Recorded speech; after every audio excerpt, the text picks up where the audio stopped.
ეს არის ქრონიკა 20 საათზე. განვაგრძობთ გამოშვებას.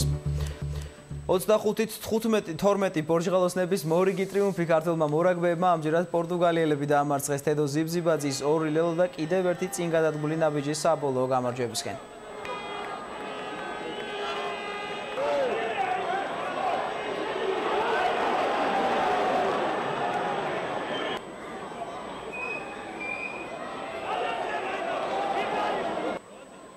პირველი 10 წუთის განმავლობაში ინდივიდუალური თამაშით დავიწყეთ, იდეალური ლელოც დავდეთ. ბოლო 20 წუთით უკმაყოფილო ვარ, ალბათ ზედმეტი თავდაჯერების ბრალია. საბოლოო ჯამში ჩვენ ვფიქრობთ, რომ თუ დისციპლინა გვექნება, ნებისმიერ გუნდს ღირსეულად დაუპირისპირდებით. ბევრი ახალი მოთამაშე ყავს.